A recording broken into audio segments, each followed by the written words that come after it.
Notes of a Native Son by James Baldwin. On the 29th of July in 1943, my father died. On the same day, a few hours later, his last child was born. Over a month before this, while all our energies were concentrated in waiting for these events, there had been, in Detroit, one of the bloodiest race riots of the century. A few hours after my father's funeral, while he lay in state in the Undertaker's chapel, a race riot broke out in Harlem. On the morning of the 3rd of August, we drove my father to the graveyard through a wilderness of smashed plate glass. The day of my father's funeral had also been my 19th birthday. As we drove him to the graveyard, the spoils of injustice, anarchy, discontent, and hatred were all around us. It seemed to me that God himself had devised, to mark my father's end, the most sustained and brutally dissonant of codas. And it seemed to me, too, that the violence which rose all about us that my father left the world had been devised as a corrective for the pride of his eldest son. I had declined to believe in that apocalypse which had been central to my father's vision. Very well, life seemed to be sane. Here is something that will certainly pass for an apocalypse until the real thing comes along. I had inclined to be contemptuous of my father for the conditions of his life, for the conditions of our lives. When his life had ended, I began to wonder about that life and also, in a new way, to be apprehensive about my own. I had not known my father very well. We had got on badly, partly because we shared, in our different fashions, the vice of stubborn pride. When he was dead, I realized that I had hardly ever spoken to him. When he had been dead a long time, I began to wish I had. It seems to be typical of life in America, where opportunities, real and fancied, are thicker than anywhere else on the globe, that the second generation has no time to talk to the first. No one, including my father, seems to have known exactly how old he was, but his mother had been born during slavery. He was of the first generation of free men. He, along with thousands of other Negroes, came north after 1919, and I was part of that generation which had never seen the landscape of what Negroes sometimes call the old country. He had been born in New Orleans and had been a quite young man there during the time that Louis Armstrong, a boy, was running errands for the dives and honky-tonks of what was always presented to me as one of the most wicked of cities. To this day, whenever I think of New Orleans, I also helplessly think of Sodom and Gomorrah. My father never mentioned Louis Armstrong, except to forbid us to play his records, but there was a picture of him on our wall for a long time. One of my father's strong-willed female relatives had placed it there and forbade my father to take it down. He never did, but he eventually maneuvered her out of the house, and when, some years later, she was in trouble and near death, he refused to do anything to help her. He was, I think, very handsome. I gather this from photographs and from my own memories of him, dressed in his Sunday best and on his way to preach a sermon somewhere when I was little. Handsome, proud, and ingrown, like a toenail, somebody said. But he looked to me, as I grew older, like pictures I had seen of African tribal chieftains.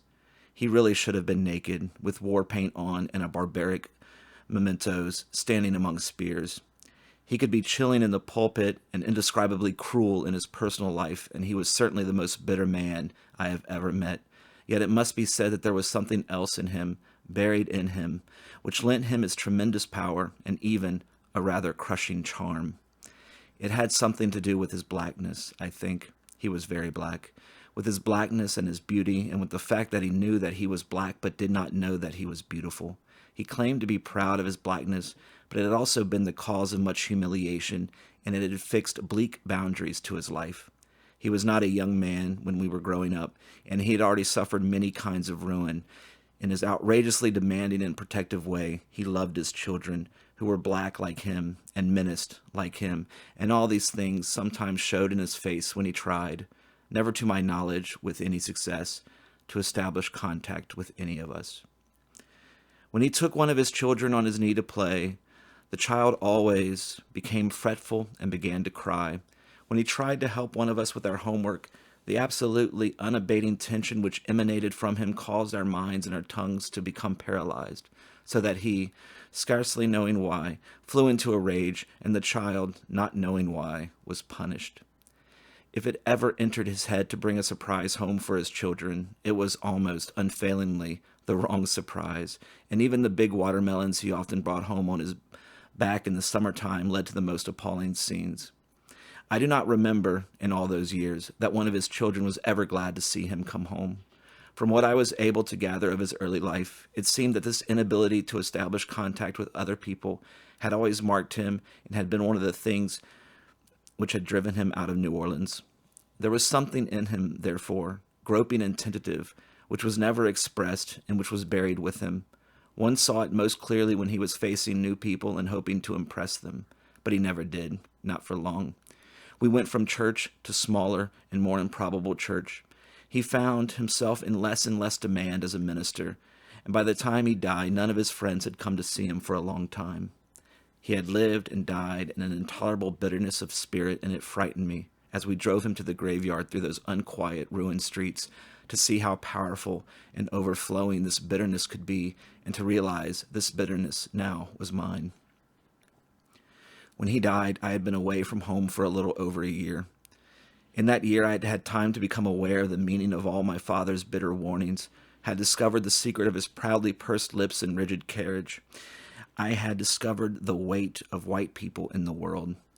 I saw that this had been for my ancestors and now would be for me an awful thing to live with, and that the bitterness which had helped to kill my father could also kill me.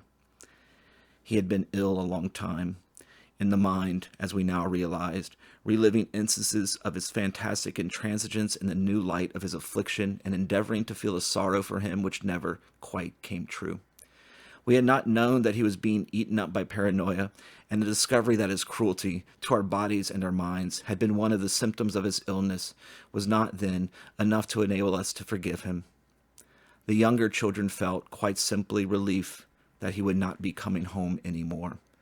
My mother's observation that it was he, after all, who had kept them alive all these years meant nothing, because the problems of keeping children alive are not real for children. The older children felt, with my father gone, that they could invite their friends to the house without fear that their friends would be insulted, or, as had sometimes happened with me, being told that their friends were in league with the devil and intended to rob our family of everything we owned. I didn't fail to wonder, and it made me hate him, what on earth we owned that anybody else would want. His illness was beyond all hope of healing before anyone realized that he was ill.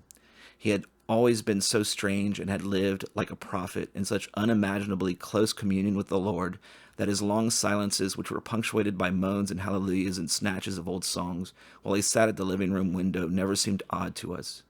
It was not until he refused to eat because, he said, his family was trying to poison him, that my mother was forced to accept as a fact what had, until then, been only an unwilling suspicion. When he was committed, it was discovered that he had tuberculosis, and as it turned out, the disease of his mind allowed the disease of his body to destroy him. For the doctors could not force him to eat either, and though he was fed intravenously, it was clear from the beginning that there was no hope for him. In my mind's eye, I could see him sitting at the window, locked up in his terrors, hating and fearing every living soul, including his children who had betrayed him too, by reaching towards the world which had despised him. There were 9 of us. I began to wonder what it could have felt like for such a man to have had 9 children whom he could barely feed. He used to make little jokes about our poverty, which never, of course, seemed very funny to us.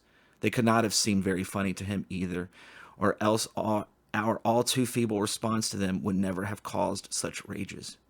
He spent great energy and achieved, to our chagrin, no small amount of success in keeping us away from the people who surrounded us, people who had all-night rent parties to which we listened when we should have been sleeping, people who cursed and drank and flashed razor blades on Lenox Avenue. He could not understand why, if they had so much energy to spare, they could not use it to make their lives better. He treated almost everybody on our block with the most uncharitable asperity, and neither they, nor, of course, their children, were slow to reciprocate. The only white people who came to our house were welfare workers and bill collectors. It was almost always my mother who dealt with them, for my father's temper, which was at the mercy of his pride, was never to be trusted. It was clear that he felt their very presence in his home to be a violation. This was conveyed by his carriage, almost ludicrously stiff, and by his voice, harsh and vindictively polite.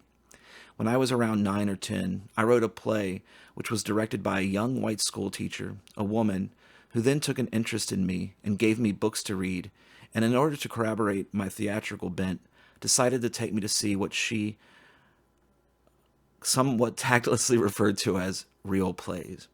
Theater going was forbidden in our house, but with the really cruel intuitiveness of a child, I suspected that the color of this woman's skin would carry the day for me. When at school, she suggested taking me to the theater. I did not, as I might have done if she had been a Negro, find a way of discouraging her, but agreed that she should pick me up at my house one evening.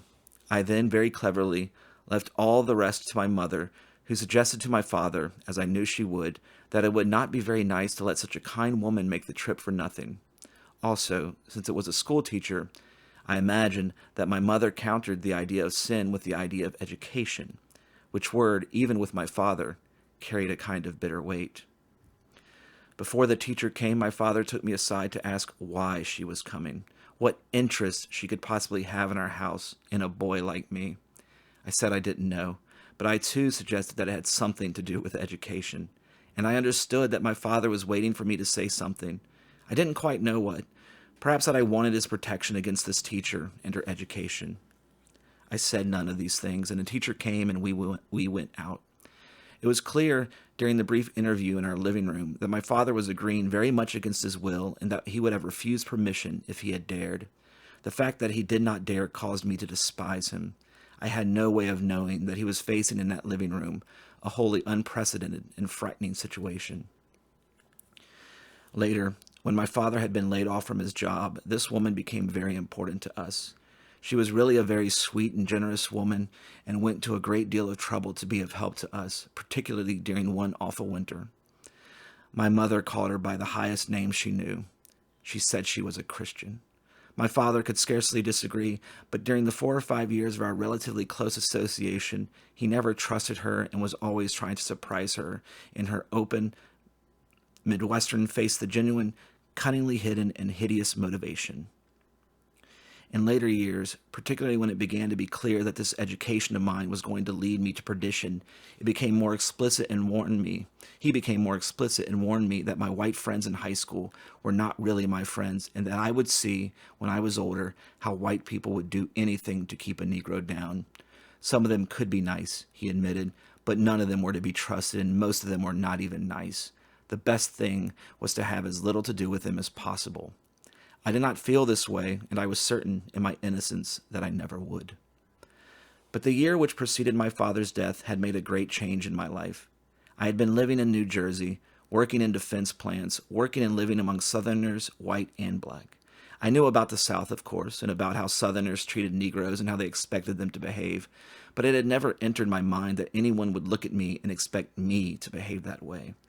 I learned in New Jersey that to be a Negro meant precisely that one was never looked at, but was simply at the mercy of the reflexes the color of one's skin caused in other people.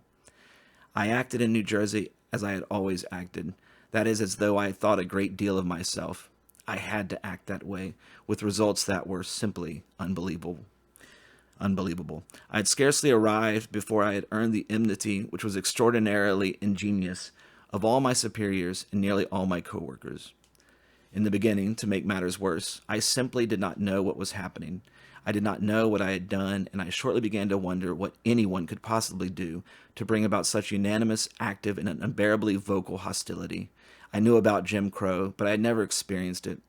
I went to the same self-service restaurant 3 times and stood with all the Princeton boys before the counter, waiting for a hamburger and coffee.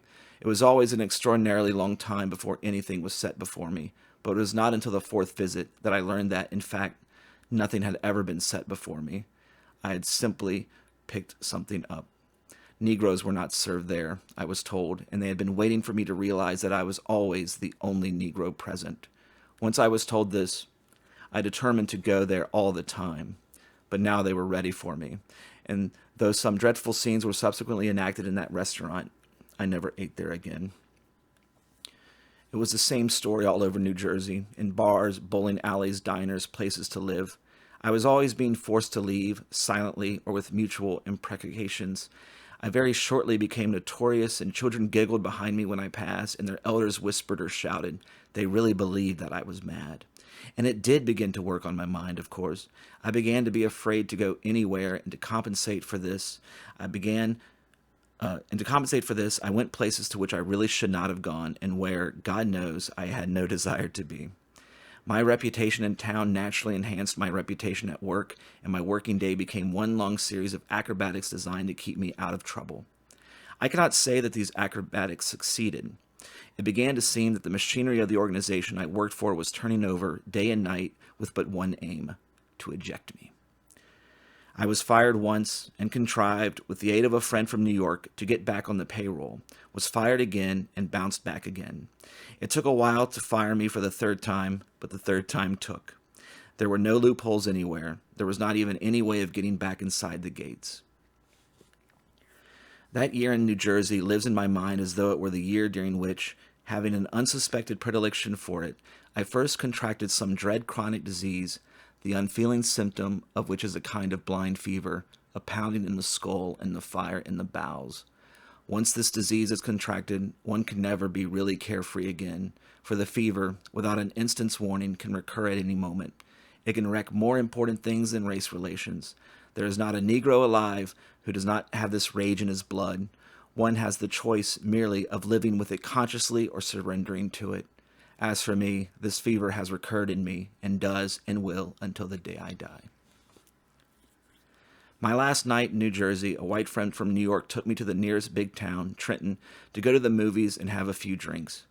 As it turned out, he also saved me from, at the very least, a violent whipping. Almost every detail of that night stands out very clearly in my memory. I even remember the name of the movie we saw because its title impressed me as being so patently ironical. It was a movie about the German occupation of France, starring Maureen O'Hara and Charles Lofton, and called This Land Is Mine. I remember the name of the diner we walked into when the movie ended. It was the American Diner. When we walked in, the counterman asked what we wanted, and I remember answering with the casual sharpness which had become my habit. We want a hamburger and a cup of coffee. What do you think we want? I do not know why, after a year of such rebuffs, I so completely failed to anticipate his answer, which was, of course, we don't serve Negroes here. This reply failed to discompose me, at least for the moment. I made some sardonic comment about the name of the diner, and we walked out into the streets. This was the time of what was called the brownout, when the lights in all American cities were very dim. When we re-entered the streets, something happened to me which had the force of an optical illusion, or a nightmare. The streets were very crowded, and I was facing north. People were moving in every direction, but it seemed to me, in that instant, that all of the people I could see, and many more than that, were moving toward me, against me, and that everyone was white. I remember how their faces gleamed, and I felt, like a physical sensation, a click at the nape of my neck, as though some interior string connecting my head to my body had been cut. I began to walk. I heard my friend call after me, but I ignored him. Heaven only knows what was going on in his mind, but he had the good sense not to touch me. I don't know what could have happened if he had, and to keep me in sight. I don't know what was going on in my mind either. I certainly had no conscious plan. I wanted to do something, to crush these white faces, which were crushing me. I walked for perhaps a block or two, until I came to an enormous, glittering, and fashionable restaurant in which I knew not even the intercession of the Virgin would cause me to be served. I pushed through the doors and took the first vacant seat I saw, at a table for two, and waited. I do not know how long I waited, and I rather wonder until today what I could possibly have looked like. Whatever I looked like, I frightened the waitress, who shortly appeared, and the moment she appeared, all of my fury flowed towards her. I hated her for her white face, and for her great, astounded, frightened eyes. I felt that if she found a black man so frightening, I would make her fright worthwhile.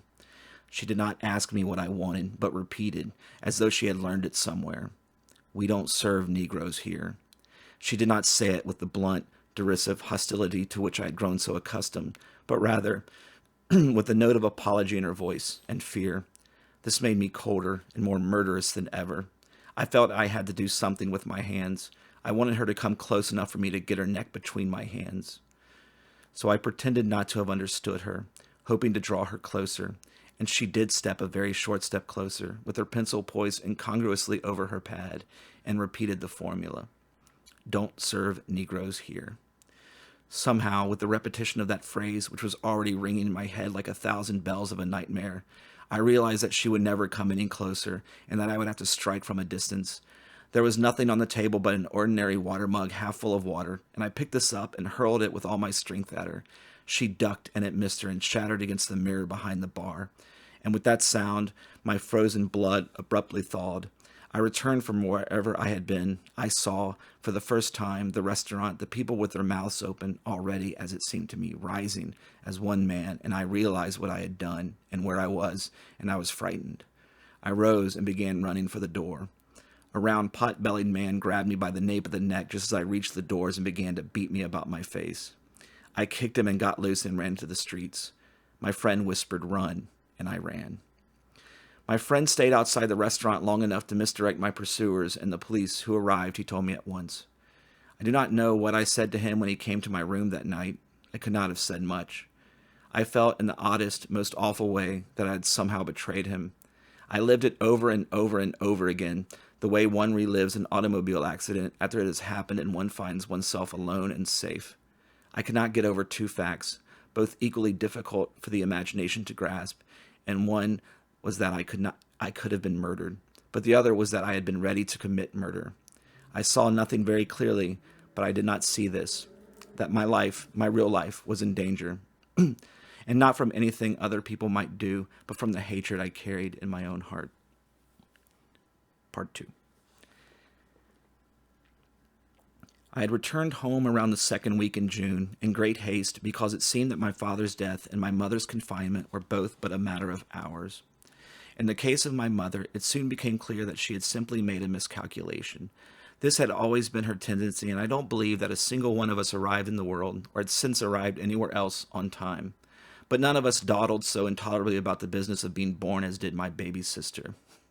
We sometimes amused ourselves, during those endless stifling weeks, by picturing the baby sitting within in the safe, warm, dark, bitterly regretting the necessity of becoming a part of our chaos and stubbornly putting it off as long as possible. I understood her perfectly and congratulated her on showing such good sense so soon. Death, however, sat as purposefully at my father's bedside as life stirred within my mother's womb, and it was harder to understand why he so lingered in that long shadow. It seemed that he had bent, and for a long time too, all of his energies toward dying. Now death was ready for him, but my father held back. All of Harlem, indeed, seemed to be infected by waiting. I never before known it to be so violently still. Racial tensions throughout this country were exacerbated during the early years of the war, partly because the labor market brought together hundreds of thousands of ill-prepared people, and partly because Negro soldiers, regardless of where they were born, received their military training in the South. What happened in defense plants and army camps had repercussions, naturally, in every Negro ghetto. The situation in Harlem had grown bad enough for clergymen, policemen, educators, politicians, and social workers to assert in one breath that there was no crime wave, and to offer, in the very next breath, suggestions as to how to combat it. These suggestions always seemed to involve playgrounds, despite the fact that racial skirmishes were occurring in the playgrounds too. Playground or not, crime wave or not, the Harlem police force had been augmented in March, and the unrest grew, perhaps, in fact, partly as a result of the ghetto's instinctive hatred of policemen. Perhaps the most revealing news item out of the steady parade of reports and muggings, stabbings, shootings, assaults, gang wars, and accusations of police brutality is the item concerning 6 Negro girls who set upon a white girl in the subway because, as they all too accurately put it, she was stepping on their toes. Indeed, she was, all over the nation. I had never before been so aware of policemen, on foot, on horseback, on corners, everywhere, always 2 by 2. Nor had I ever been so aware of small knots of people. They were on stoops and on corners and in doorways, and what was striking about them, I think, was that they did not seem to be talking. Never, when I passed these groups, did the usual sound of a curse or a laugh ring out, and neither did there seem to be any hum of gossip. There was certainly, on the other hand, occurring between them communication extraordinarily intense. Another thing that was striking was the unexpected diversity of the people who made up these groups.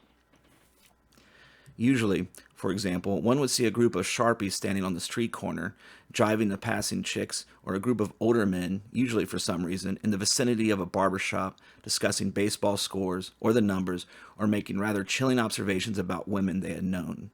Women, in a general way, tended to be seen less often together, unless they were church women, or very young girls, or prostitutes met together for an unprofessional instant. But that summer I saw the strangest combinations. Large, respectable, churchly matrons standing on the stoops or the corners with their hair tied up, together with a girl in sleazy satin whose face bore the marks of gin and the razor, or heavy-set, abrupt, no-nonsense older men, in company with the most disreputable and fanatical race men, or these same race men with the Sharpies, or these Sharpies with the churchly women. Seventh-day Adventists and Methodists and Spiritualists seemed to be hobnobbing with holy rollers, and they were all, alike, entangled with the most flagrant disbelievers. Something heavy in their stance seemed to indicate that they had all, incredibly, seen a common vision, and on each face there seemed to be the same strange, bitter shadow. The churchly women and the matter-of-fact, no-nonsense men had children in the army.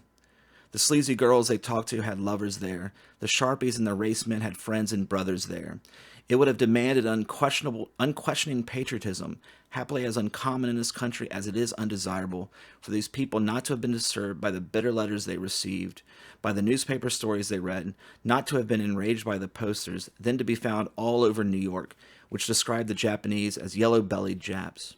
It was only the race men, to be sure, who spoke ceaselessly of being revenged. How this vengeance was to be exacted was not clear, for the indignities and dangers suffered by Negro boys in uniform, but everybody felt a directionless, hopeless bitterness, as well as that panic which can scarcely be suppressed when one knows that a human being one loves is beyond one's reach and in danger. This helplessness and this gnawing uneasiness does something at length to even the toughest mind. Perhaps the best way to sum all this up is to say that the people I knew felt, mainly, a peculiar kind of relief when they knew that their boys were being shipped out of the South to do battle overseas. It was perhaps like feeling that the most dangerous part of a dangerous journey had been passed, and that now, even if death should come, it would come with honor and without the complicity of their countrymen. Such a death would be, in short, a fact which one could hope to live.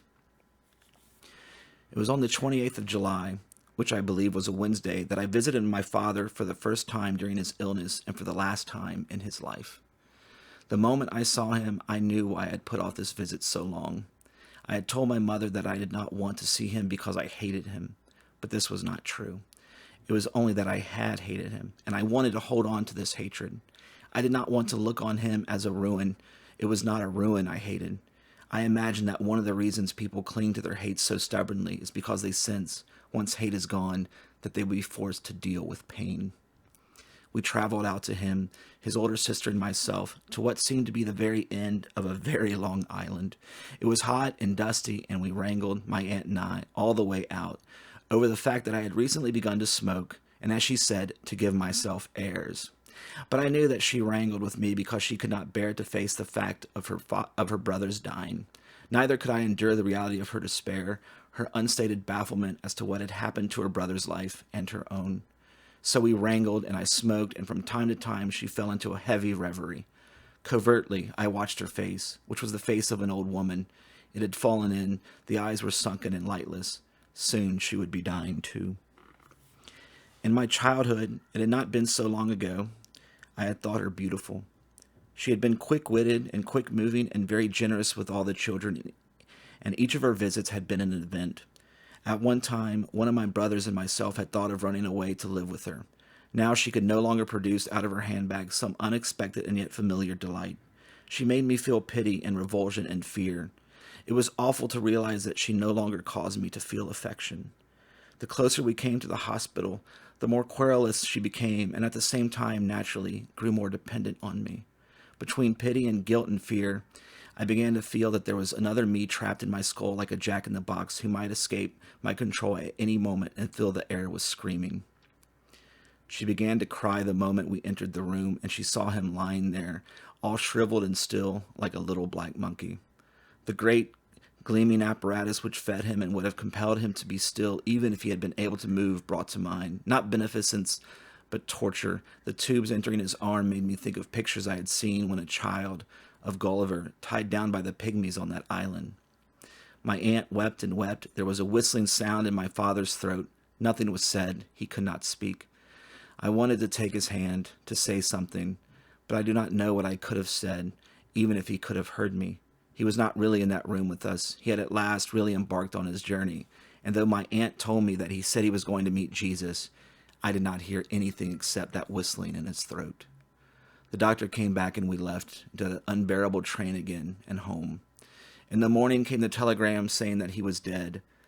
Then the house was suddenly full of relatives, friends, hysteria, confusion, and I quickly left my mother and the children to the care of these impressive women who, in Negro communities at least, automatically appear at times of bereavement armed with lotions, proverbs, and patience, and an ability to cook. I went downtown. By the time I returned later the same day, my mother had been carried to the hospital and the baby had been born.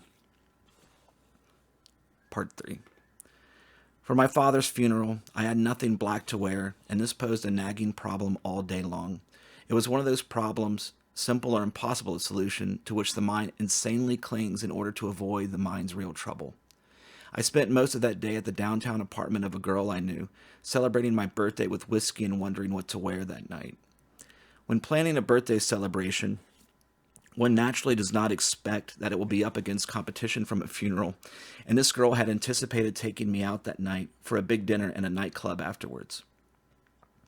Sometime during the course of that long day, we decided that we would go out anyway when my father's funeral service was over. I decided it, since as the funeral hour approached, it became clearer and clearer to me that I would not know what to do with myself when it was over. The girl, stifling her very lively concern as to the possible effects of the whiskey on one of my father's chief mourners, concentrated on being conciliatory and practically helpful.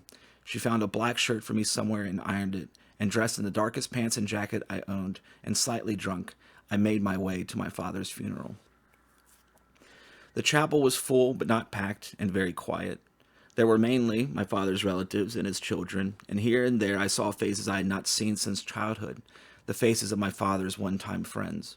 They were very dark and solemn now, seeming somehow to suggest that they had known all along that something like this would happen. Chief among the mourners was my aunt, who had quarreled with my father all his life, by which I do not mean to suggest that her mourning was insincere or that she had not loved him. I suppose that she was one of the few people in the world who had, and their incessant quarreling proved precisely the strength of the tie that bound them. The only other person in the world, as far as I knew, whose relationship to my father rivaled my aunt's in depth was my mother, who was not there.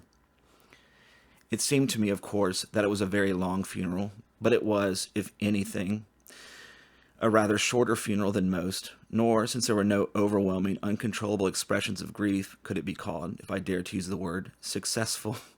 The minister who preached my father's funeral sermon was one of the few my father had still been seen as he neared his end. He presented to us in his sermon a man whom none of us had ever seen, a man thoughtful, patient, and forbearing, a Christian inspiration to all who knew him, and a model for his children.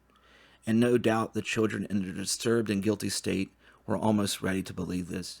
He had been remote enough to be anything, and anyway, the shock of the incontrovertible, that it was really our father lying up there in that casket, prepared the mind for anything.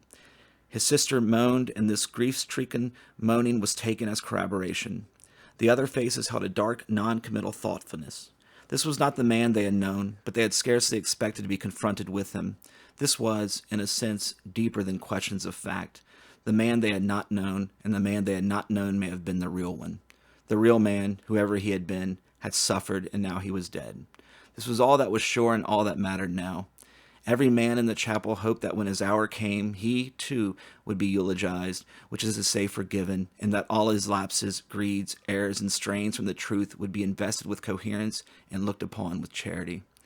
This was perhaps the last thing human beings could give each other, and it was what they demanded, after all, of the Lord. Only the Lord saw the midnight tears. Only he was present when one of his children, moaning and wringing hands, paced up and down the room. When one slapped one's child in anger, the recoil in the heart reverberated through heaven and became part of the pain of the universe. And when the children were hungry and sullen and distrustful and one watched them, daily, growing wilder and further away, and running headlong into danger, it was the Lord who knew what the charged heart endured as the strap was laid to the backside. The Lord alone who knew what one would have said if one had, like the Lord, the gift of the living word. It was the Lord who knew of the impossibility every parent in the room faced, how to prepare the child for the day when the child would be despised, and how to create in the world, or how to create in the child, by what means, a stronger antidote to the poison than one had found for oneself. The avenues, side streets, bars, billiard halls, hospitals, police stations, and even the playgrounds of Harlem, not to mention the houses of correction, the jails, and the morgue, testify to the potency of the poison while remaining silent as to the efficacy of whatever antidote, irresistibly raising the question of whether or not such an antidote existed, raising, which was worse, the question of whether or not an antidote was desirable. Perhaps poison should be fought with poison. With these several schisms in the mind, and with more terrors in the heart than could be named, it was better not to judge the man who had gone down under an impossible burden. It was better to remember, thou knowest this man's fall, but thou knowest not his wrestling. While the preacher talked and I watched the children, years of changing their diapers, scrubbing them, slapping them, taking them to school, and scolding them had had the perhaps inevitable result of making me love them, though I am not sure I knew this then. My mind was busily breaking out with a rash of disconnected impressions, snatches of popular songs, indecent jokes, bits of books I had read, movie sequences, faces, voices, political issues. I thought I was going mad, all these impressions suspended, as it were, in the solution of the faint nausea produced in me by the heat and liquor. For a moment, I had the impression that my alcoholic breath, inefficiently disguised with chewing gum, filled the entire chapel. Then someone began singing one of my father's favorite songs, and abruptly I was with them, sitting on his knee in the hot, enormous, crowded church, which was the first church we attended. It was the Abyssinia Baptist Church on 138th Street. We had not gone there long. With this image, a host of others came. I had forgotten, in the rage of my growing up, how proud my father had been of me when I was little. Apparently, I had a voice, and my father had liked to show me off before the members of the church. I had forgotten what he had looked like when he was pleased, but now I remembered that he had always been grinning with pleasure when my solos ended. I even remembered certain expressions on his face when he teased my mother. Had he loved her? I would never know.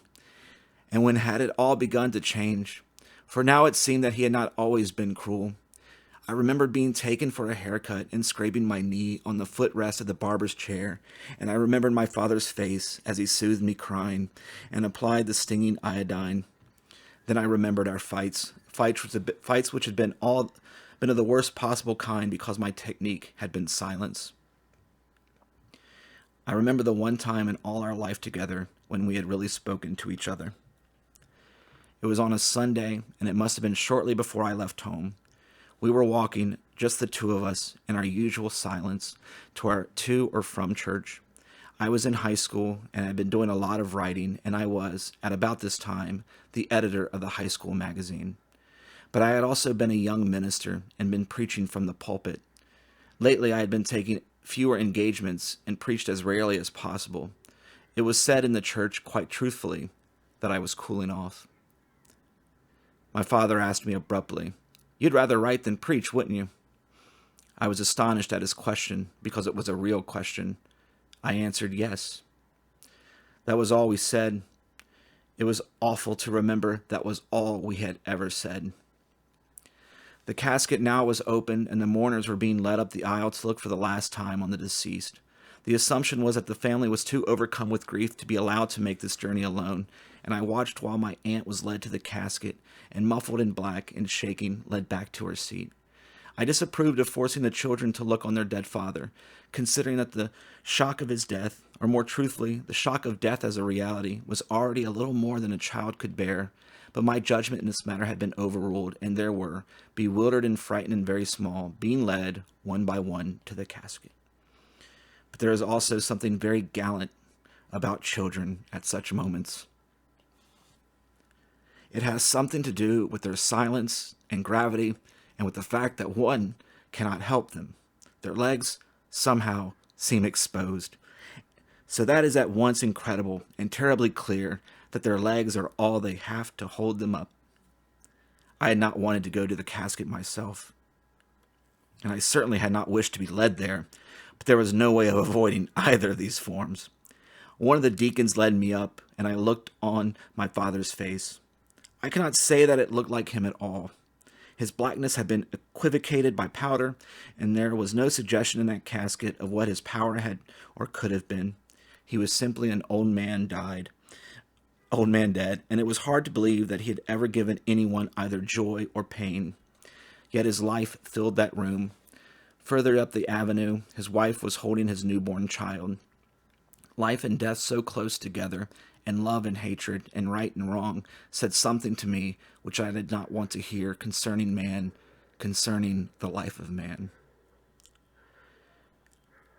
After the funeral, while I was downtown desperately celebrating my birthday, a Negro soldier in the lobby of the Hotel Braddock got into a fight with a white policeman over a Negro girl. Negro girls, white policemen, in or out of uniform, and Negro males, in or out of uniform, were part of the furniture of the lobby of the Hotel Braddock, and this was certainly not the first time such an incident had occurred. It was destined, however, to receive an unprecedented publicity, for the fight between the policeman and the soldier ended with the shooting of the soldier. Rumor, flowing immediately to the streets outside, stated that the soldier had been shot in the back, an instantaneous and revealing invention, and that the soldier had died protecting a Negro woman. The facts were somewhat different. For example, the soldier had not been shot in the back and was not dead, and the girl seems to have been as dubious a symbol of womanhood as her white counterpart in Georgia usually is, but no one was interested in the facts. They preferred the invention because the invention expressed and corroborated their hates and fears so perfectly. It is just as well to remember that people are always doing this. Perhaps many of those legends, including Christianity, to which the world clings, began their conquest of the world with just some such concerted surrender to distortion. The effect in Harlem of this particular legend was like the effect of a lit match in a tin of gasoline. The mob gathered before the doors of the Hotel Braddock simply began to swell and to spread in every direction, and Harlem exploded. The mob did not cross the ghetto lines. It would have been easy, for example, to have gone over Morningside Park on the west side, or to have crossed the Grand Central Railroad tracks at 125th Street on the east side to wreak havoc in white neighborhoods. The mob seemed to have been mainly interested in something more potent and real than the white face, that is, in white power, and the principal damage done during the riot of the summer of 1943 was to white business establishments in Harlem. It might have been a far bloodier story, of course, if at the hour the riot began, these establishments had still been open. From the Hotel Braddock, the mob fanned out east and west along 125th Street and for the entire length of Lenox, 7th, and 8th Avenues. Along each of these avenues and along each major side street, 116th, 125th, 135th, and so on, bars, stores, pawn shops, restaurants, even little luncheonettes had been smashed open and entered and looted. Looted, it might be added, with more haste than efficiency. The shelves really looked as though a bomb had struck them. Cans of beans and soup and dog food, along with toilet paper, cornflakes, sardines, and milk, tumbled every which way, and abandoned cash registers and cases of beer leaned crazily out of the splintered windows and were strewn along the avenues. Sheets, blankets, and clothing of every description formed a kind of path, as though people had dropped them while running. I truly had not realized that Harlem had so many stores until I saw them all smashed open. The first time the word wealth ever entered my mind in relation to Harlem was when I saw it scattered in the streets. But one's first incongruous impression of plenty was countered immediately by an impression of waste.